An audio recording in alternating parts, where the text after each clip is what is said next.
Hello children, welcome to Sony ma'am's class. You might be surprising what I'm going to tell about. First of all, let me know what is the difference between fear and phobia. Fear, it is an emotional response to a real or perceived threat, and phobia, it has only one key difference. The anxiety experienced is so strong that it interferes with their quality of life and ability to function. Yes, children, we are going to do today the topic, the chapter Deep Water, which is based on phobia. So, before moving to the explanation, let me ask you how many types of phobias are there? Do you know? I hope so. No. Let me tell you. So, these are types of phobias. I hope so. You are able to see hydrophobia, which we call also aquaphobia, which is fear of water. Then etichophobia, fear of failure. Bathmophobia, fear of stairs. Ecmophobia, fear of pointed objects. Agoraphobia, fear of crowd. Acrophobia, fear of height. Arithmophobia, fear of numbers. Sopmophobia, which means fear of learning. Then catoptrophobia, that is fear of mirror. Crinophobia, fear of clowns. Amaxophobia, fear of riding vehicles. Dendrophobia, fear of trees. Cremophobia, fear of begin to being to be alone. Aerophobia, fear of flying. Bibliophobia, fear of books. Xenophobia, fear of strangers.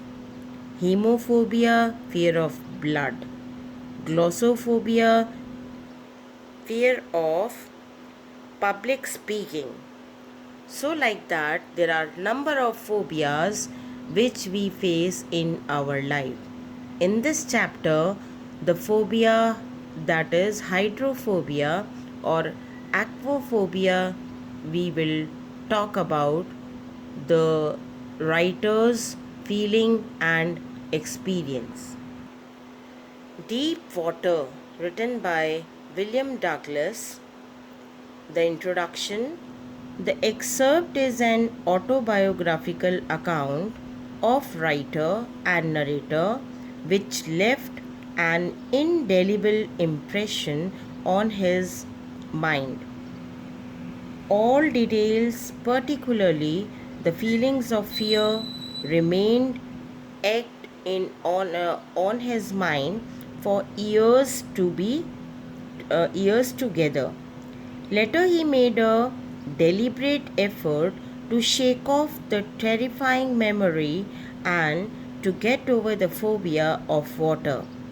It is the first account of the event that gives readers a feeling that the episode is being reconstructed in front of their eyes.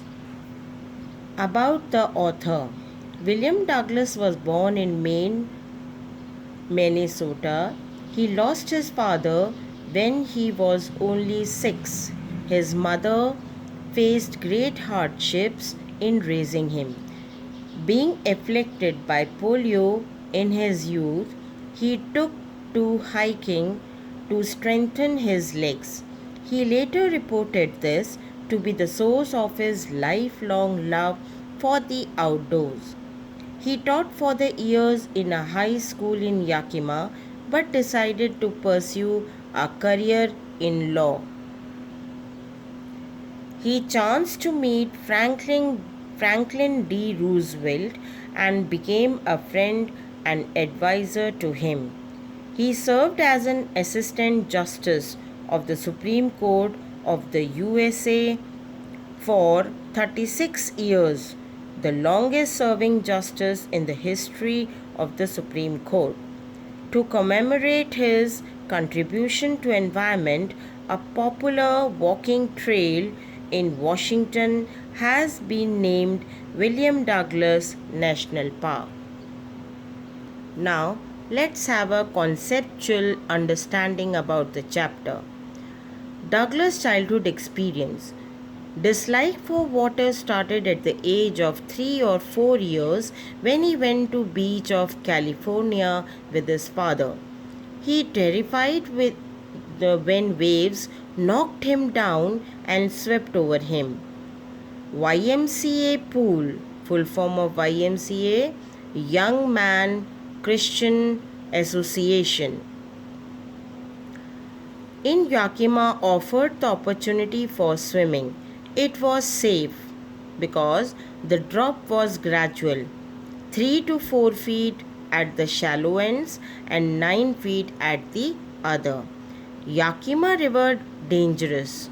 It claimed many lives, so he decided to learn swimming and got a pair of wings. He hated to walk naked into pool and show his skinny, very thin legs, but subdued his pride, tried to swim by copying other children. Years after, the pool at YMCA revived unpleasant memories. The childhood fear created once again. So you can see the first fear he experienced when he went with his father, sitting on his shoulder. Father took him in the water, and the wave was so strong and powerful that the waves swept over him. He was drowned in water, although the depthness was less, but he could feel how powerful the water is. So he developed aversion to water. Aversion means disliking of the water. Then writer talks about misadventure in the pool YMCA, what he had experienced. One day he went to the pool, sat on the side of it to wait for others. Soon an 18 years old with strong muscular body came there and tossed him into the deep water of the pool, saying, "Hi, skinny, how it would be if I ducked you into the water." Now, he in a sitting position only, you can see here, he was sitting at the side of the pool, and suddenly this boy came and he tossed him into the water, and in sitting posture only, he went towards the deep end where it was 9 feet. He swallowed water. He was frightened but alert also. While going down, he planned to push himself upward or on the while touching the bottom line. Then he will lie flat on surface and paddle to the edge of pool. Now he is describing his journey inside the pool, which was a long way. 9 feet appeared like 90, lungs ready to burst. When his feet hit bottom, he summoned his strength and jumped upward and came up slowly first time. He opened his eyes. He could see only dirty yellow water. Tried to grab a rope or ladder, but only water came in hands. Throat choked, legs became stiff. Great force was pulling him under water. Journey back to the bottom of the pool started second time. Lungs ached again, head throbbed, felt giddy, remembered the strategy to spring from the bottom of the pool like a cock. Here he is using simile, comparing his body with a cock, because cock is of lightweight, which can move with a very slight force up quickly. So he thought that he would also do the same when he'll touch the bottom of the pool. The rest part of the description will continue in the next video. Till then, take care and goodbye.